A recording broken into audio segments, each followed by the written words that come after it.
Mahkamah Konstitusi kembali menggelar sidang gugatan soal syarat batas usia calon presiden dan wakil presiden. Sidang syarat usia capres-cawapres di bawah 40 tahun itu diajukan oleh mahasiswa Fakultas Hukum Universitas Nahdlatul Ulama Indonesia, Brahma Aryana. Gugatan itu bermuatan agar hanya pejabat gubernur di bawah usia 40 tahun saja yang dapat maju capres-cawapres. Artinya kepala daerah selain level gubernur yang belum berusia 40 tahun tidak dapat maju dalam ajang Pilpres. Hal ini mendapat tanggapan dari Ketua Majelis Kehormatan MK Jimli Asyidiki yang menilai jika gugatan mahasiswa Universitas Nahdlatul Ulama dikabulkan oleh MK, maka akan berlaku untuk pemilu tahun 2029 karena tahapan pemilu 2024 sudah bergulir. Nanti itu dikabulkan, bisa aja dikabulkan karena dia ada hak ingkar, dia minta supaya hakimnya cuma 8. Maka komposisi pengambilan keputusan bisa berubah. Tapi ya kan, aturan main mengenai pemilu ini, pemilunya sudah jalan sekarang ini, pilpresnya sudah berlangsung. Makanya putusan aturan main itu ya kalau prosesnya sudah jalan, pertandingan sudah dimulai, ya harus diberlakukan untuk pertandingan berikutnya. Jadi kalau nanti ada perubahan lagi undang-undang sebagaimana diajukan oleh mahasiswa itu berlakunya nanti 2029. Sebelumnya, polemik putusan batas usia capres berbuntut pada pencopotan Anwar Usman sebagai ketua MK. Namun, Anwar Usman merasa sudah difitnah dan disudutkan oleh berbagai pihak. Ia menyatakan harkat dan martabatnya sebagai hakim tercoreng. Anwar juga pantang mundur sebagai hakim konstitusi.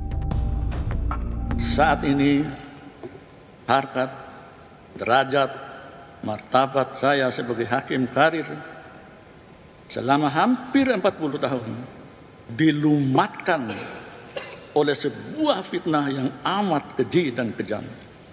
Tetapi saya tidak pernah berkecil hati dan pantang mundur dalam menegakkan hukum dan keadilan di negara tercinta. Dalam sidang perdana gugatan baru usia capres-cawapres, penggugat diminta memperbaiki permohonannya.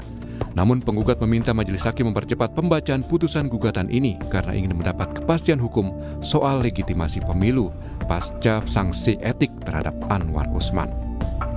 Tim Liputan, Kompas TV.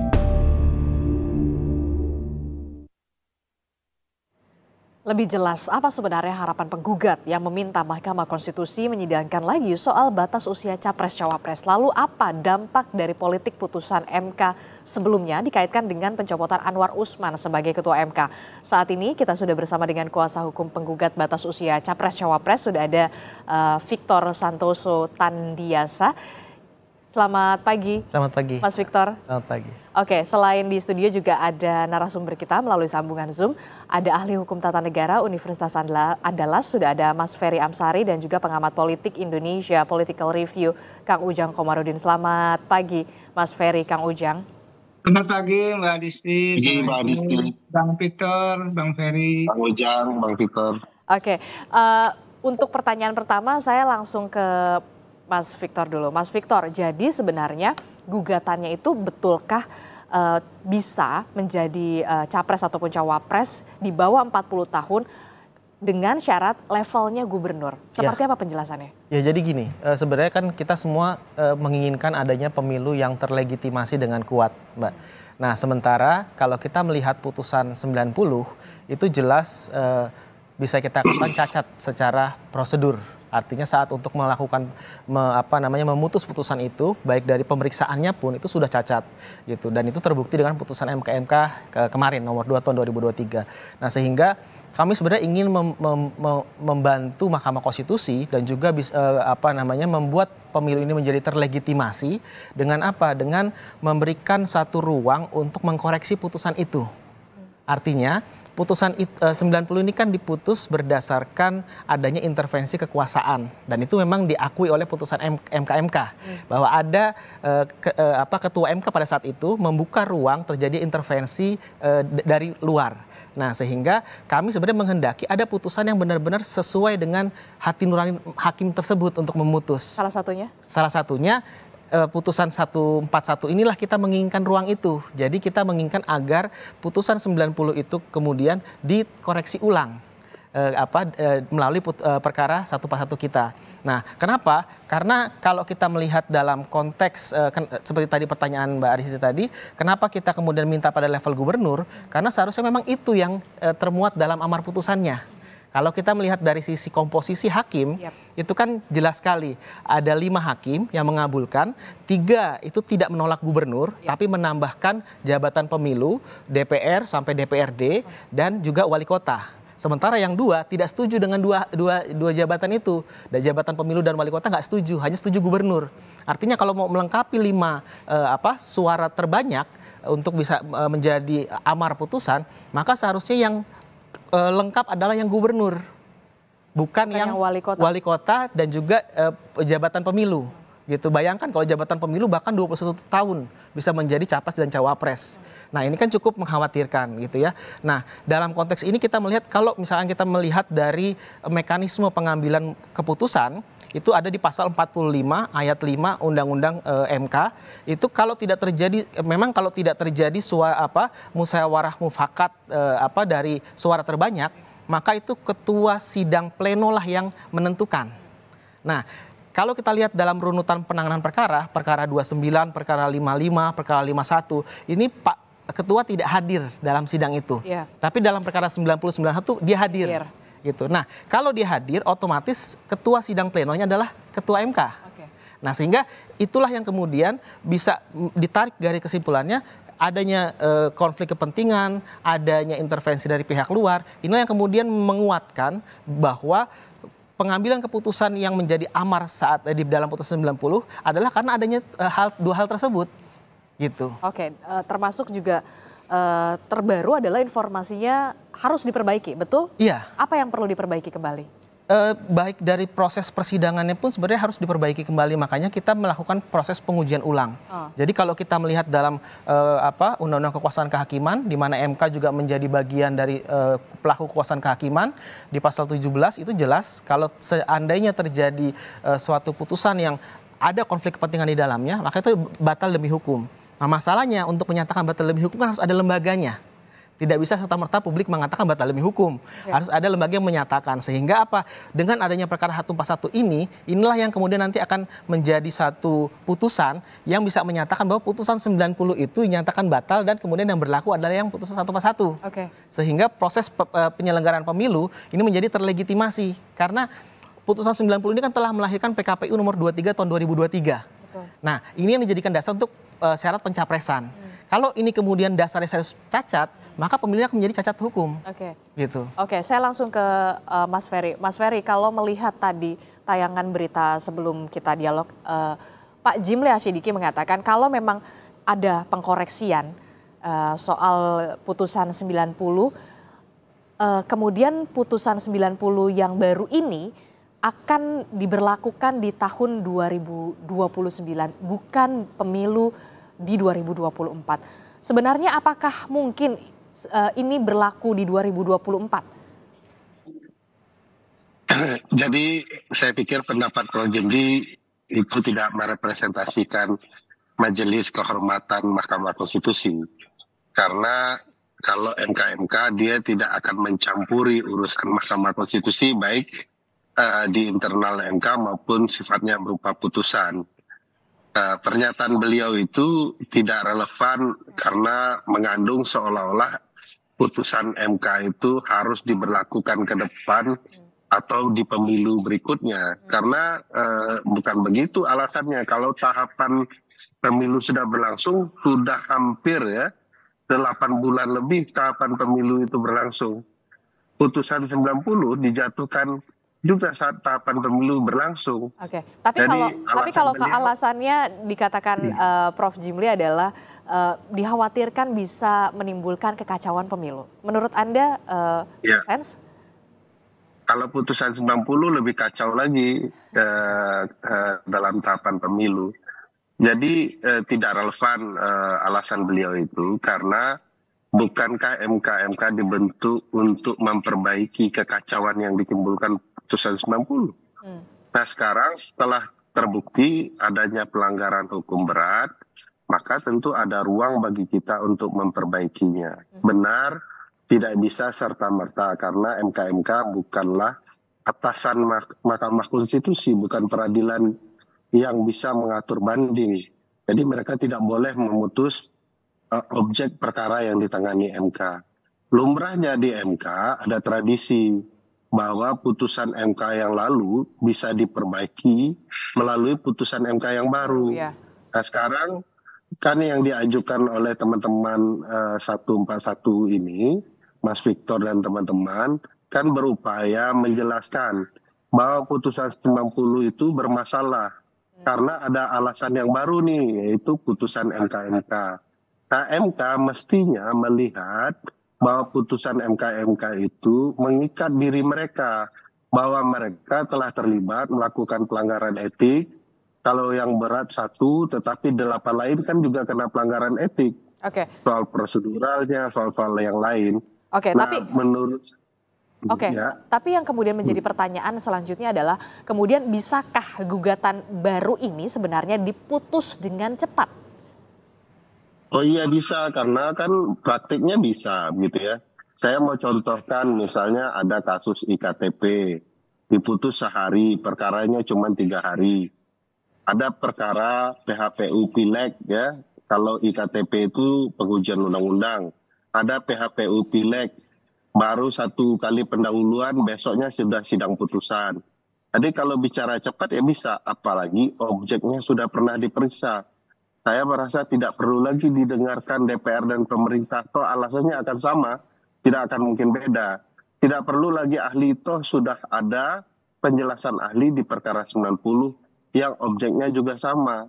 Tinggal MK memutuskan dengan berniat baik ya, merefleksikan diri bahwa apa yang mereka lakukan dalam putusan 90 banyak kealpaan yang terbuka dan bisa dilihat oleh publik. MK tidak perlu juga menjustifikasi bahwa mereka tidak bisa didikte, tidak ada yang bisa mendikte MK.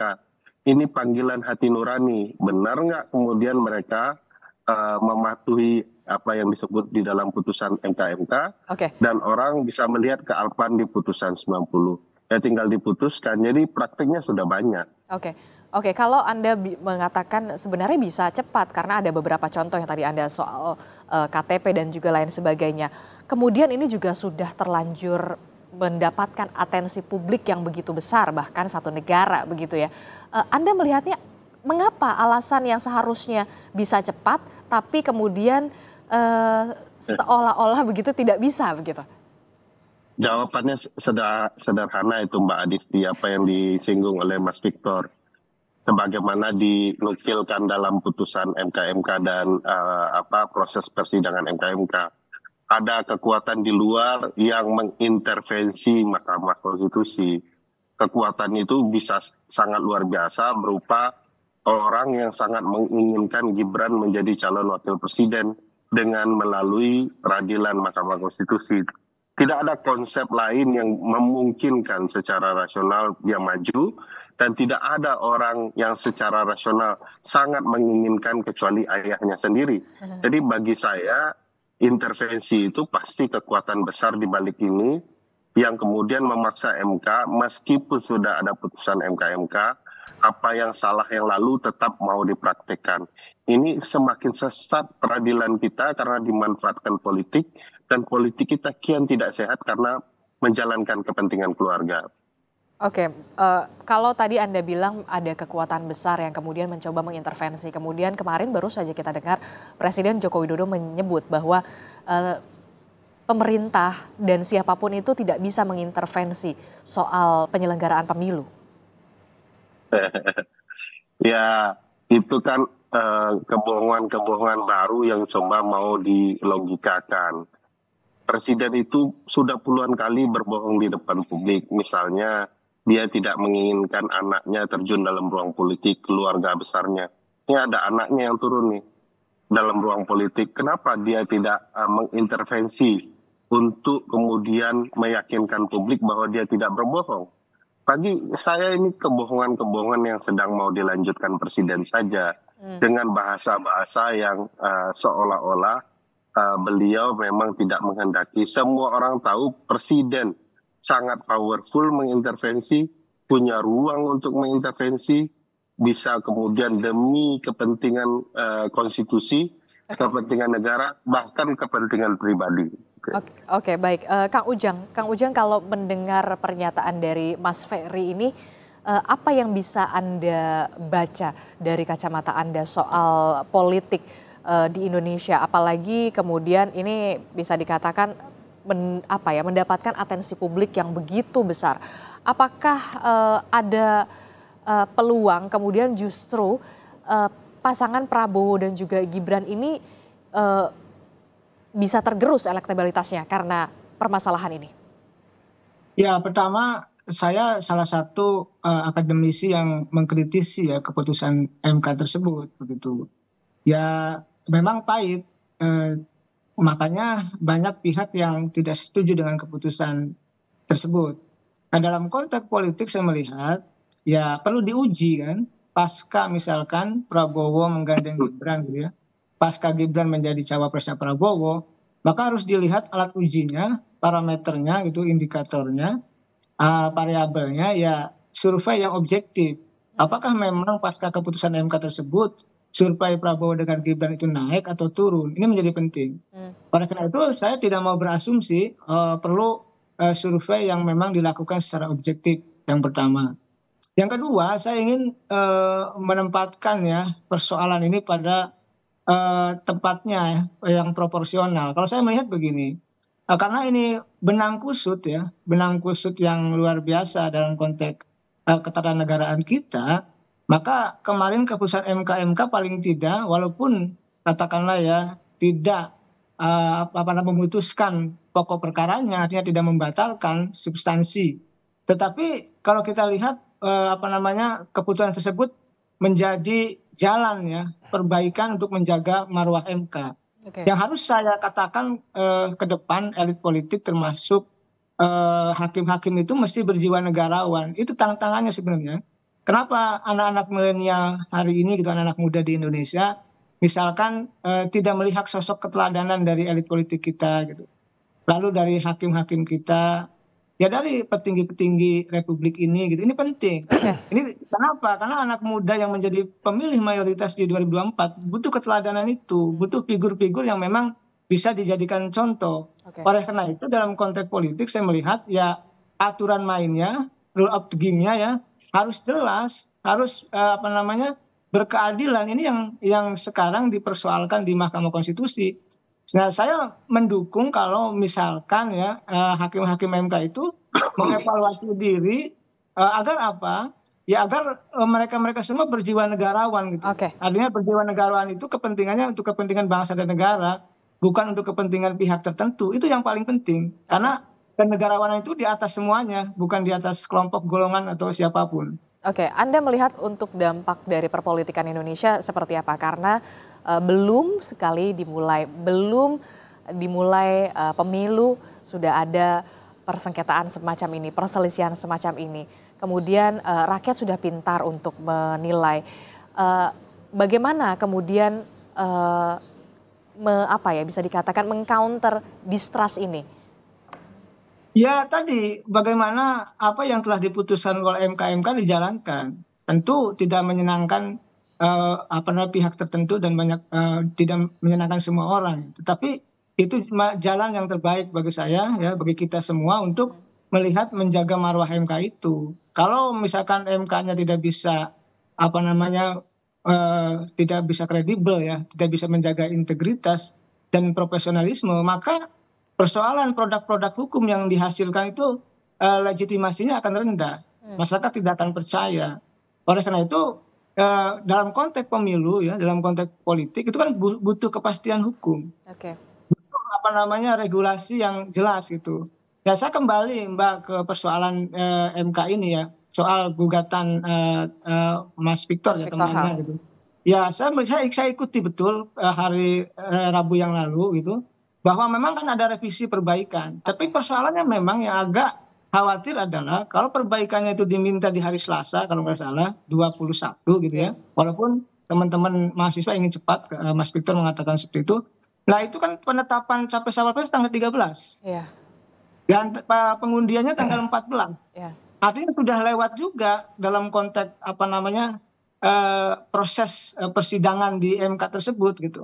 Oke. Nah, oleh karena itu saya melihat gitu ya, ini berpacu dengan waktu ya, karena tadi ya kita memang ingin melihat bahwa legitimasi pemilu ini memang harus tinggi, karena itulah rasa kepercayaan. Karena Oke. kalau masyarakatnya distrust ya, tidak percaya gitu terkait dengan MK, termasuk dengan juga persoalan pemilu, ini akan menjadi persoalan, bisa menjadi konflik. Betul. Oleh karena itu untuk menjaga, untuk menghindari konflik itu ya kita harus percaya dengan penegakan hukum ke depan. Oke. Apapun keputusannya nanti ke depan itu harus kita percaya seperti itu. Oke. Mas Victor dan juga Brahma ini kemudian bisa dikatakan seolah-olah berburu dengan waktu, mengejar waktu. Walaupun Prof. Jimli mengatakan kemudian ketika putusan 90 ini dikoreksi, hasilnya akan seperti apa, diberlakukan di pemilu berikutnya. Itu artinya 2029. Pesimiskah Anda? Jangan dijawab dulu, tetap bersama kami di Sapa Indonesia Pagi.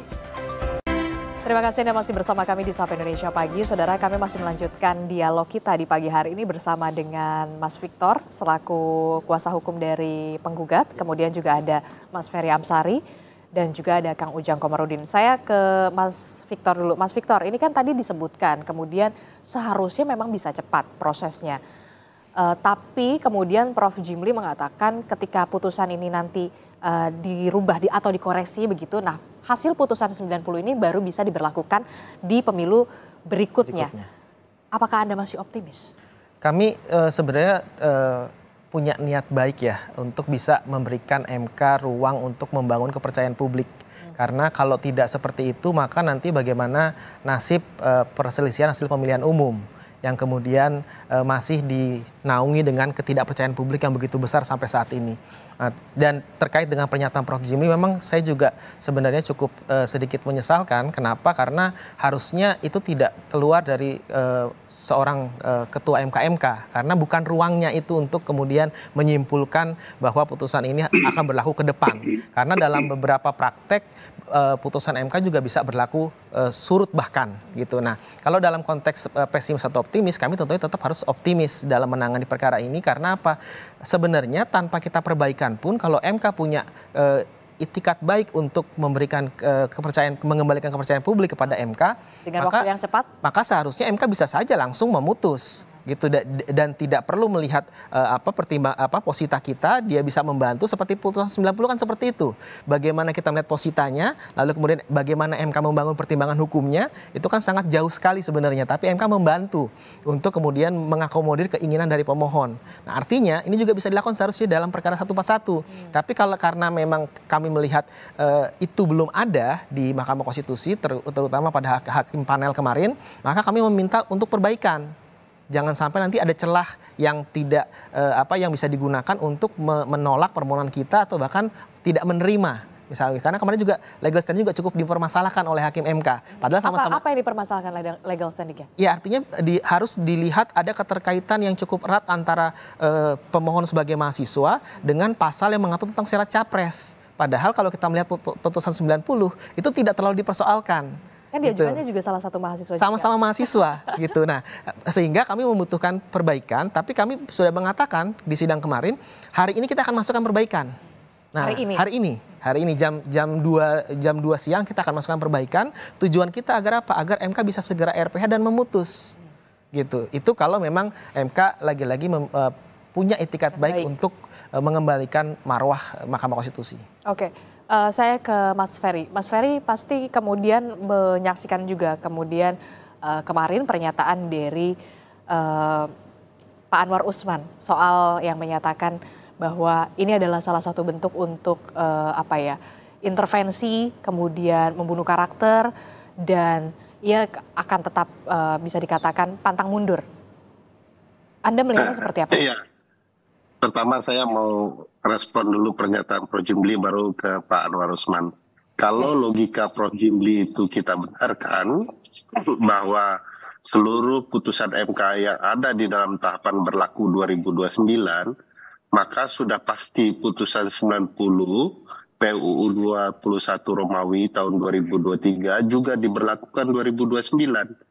Sebab putusan ini dijatuhkan ketika tahapan berlangsung. Jadi kalau ada yang memakai pendapat Prof. Jimmy, saya setuju juga kalau putusan 90 itu diberlakukan 2029. Nah, kalau soal Pak Anwar Usman, saya meyakini sederhana ya, bahwa tentu orang boleh menyampaikan curah hatinya ya, yang terdalam karena baru saja dipecat menjadi orang nomor 1 di Medan Merdeka Barat, gedung Mahkamah Keluarga menurut Google Map ya, yang menurut saya ya diperbolehkan. Tetapi ya kalau dilihat sifat negarawan, satu-satunya penyelenggara negara yang dipersyaratkan diisi oleh negarawan menurut pasal 24C Undang-Undang Dasar ya hanya hakim konstitusi. Bahkan presiden pun tidak dipersyaratkan seorang negarawan. Kalaulah seorang negarawan dinyatakan bersalah, dia harus bercermin besar kepada dirinya sendiri bahwa dia memang bersalah, ada putusan peradilannya. Jadi bahkan kalau saya lihat ya, kalau kemudian hakim-hakim konstitusi berupaya menunda-nunda perkara 141 ini juga bukan menunjukkan negarawan. Padahal ada maksim hukumnya ya, ada gium hukumnya. Justice delay is justice denied ya. Menunda-nunda keadilan, proses hukum adalah ketidakadilan itu sendiri. Jadi 9 orang ini akan diduga kian terpuruk ya, melakukan pelanggaran etik karena mengikuti kepentingan politik. Semakin hari semakin terlihat wajah kepentingan politik sedang mengintervensi MK. Jadi jangan sampai nanti akan ada proses MK kedua melaporkan bahwa hakim konstitusi sedang menunda-menunda persidangan, termasuk apa yang sudah dilakukan Pak Anwar Usman. Boleh curhat, tetapi jangan berlebihan mengatakan bahwa putusan MK itu adalah bagian dari fitnah. Itu juga pelanggaran etik baru gitu ya. Oke, walaupun memang Majelis Kehormatan MK sudah menyatakan memang ada pelanggaran etik dan terbukti melanggar etik, kemudian Anda bisa menilainya apakah budaya malu di Mahkamah Konstitusi ini sudah hilang? Ya, saya pikir begitu ya. Beberapa kali kita melihat ya bagaimana MK melakukan persidangan yang menunjukkan tidak konsistennya MK ya dalam putusan-putusannya terdahulu, maka orang kemudian menuding MK punya kepentingan politik luar biasa, dan hari ini kita makin melihat wajah tak etisnya hakim MK dalam berbagai tindakan. Sebagai mantan ketua MK ya harusnya Pak Anwar Usman ketika katakanlah ya dilanda masalah begini, ya beliau harus menunjukkan sikap negarawannya dengan kemudian sangat legowo menerima apa yang sedang terjadi. Bahkan kalau mau dirunut betul ya putusan MK ini kan sedikit menguntungkan beliau. Beliau masih berada menjadi hakim konstitusi dengan berbagai pertimbangan ya. Untuk mencegah tidak rumitnya masalah.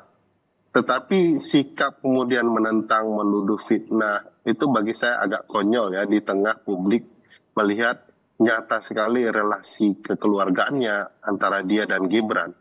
Kalaupun dia mau mengatakan ini fitnah, maka tentu tudingan itu sebenarnya sudah mengarah kepada dirinya sendiri. Bahwa dia sendirilah yang kemudian melakukan fitnah-fitnah terutama bagi konstitusi kita yang ada dan tegas jelas di dalam Undang-Undang Dasar bahwa penyelenggaraan negara itu harus, terutama kekuasaan kehakiman harus merdeka. Nah yang kemudian juga itu satu permasalahan yang bisa dikatakan lain begitu. Nah kalau bisa dikatakan putusan ini 90 bisa diberlakukan di 2029, berarti bukan di pemilu 2024. Lantas kemudian what's next? Bagaimana selanjutnya? Apa yang bisa dilakukan oleh bisa dikatakan sejumlah pihak yang masih mencari keadilan? Apakah akan menggugat di PT UN dengan objek yang berbeda atau seperti apa langkah selanjutnya? Iya, iya, banyak ruang ya untuk memperjuangkan keadilan. Tetapi bagi saya KPU kalau kemudian mematuhi putusan MK dan melihat putusan MK mestinya punya kebijaksanaan tersendiri. Tapi mungkinkah itu dilakukan? Ya, beberapa waktu yang lalu ada perdebatan juga soal putusan MK terkait perkara kasus seorang koruptor ya, atau tidak pidana yang dilarang untuk mencalonkan sampai 1 periode pemilu berikutnya. Akhirnya setelah didesak publik untuk patuh, KPU menjalankan. Jadi kalau KPU konsisten menjalankan kepentingan publik, mestinya ya KPU mengabaikan putusan 90 karena terbukti putusan itu dijatuhkan karena melanggar etik, agar kemudian perdebatan konstitusional mengenai calon wakil presiden kita yang merupakan anak presiden bisa terhindari dan kita betul-betul menghadapi pemilu dengan baik. Oke, tapi ini kan bukan upaya untuk menghalangi Mas Gibran ya, ini upaya untuk menegakkan nilai-nilai konstitusional. Tapi kan kalau dibilang katanya putusan MK ini final dan mengikat, apakah mungkin dilakukan oleh KPU? Makanya saya menjelaskan bahwa memang di dalam putusan pasal 24C Undang-Undang Dasar dan pasal 10 Undang-Undang MK ini final, penjelasannya menyebut binding begitu ya. Tetapi ada tradisi di MK, berbagai putusannya yang dianggap salah itu diperbaiki oleh putusan yang baru. Jadi ini kesempatan MK, betul Mas Victor, menurut saya ini kesempatan penting bagi MK mengembalikan marwahnya dengan memperbaiki putusan 90 melalui putusan 141.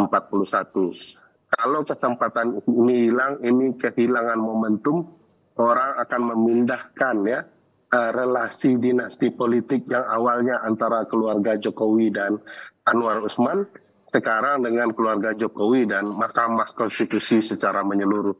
Jadi bagi saya hakim-hakim konstitusi juga mestinya bijaksana dan tidak takut intervensi siapapun. Jangan kalau kepada warga negara biasa seperti Mas Victor diketatkan legal standingnya, tetapi kepada orang yang berkaitan dengan kepentingan keluarga presiden dilepaskan legal standingnya.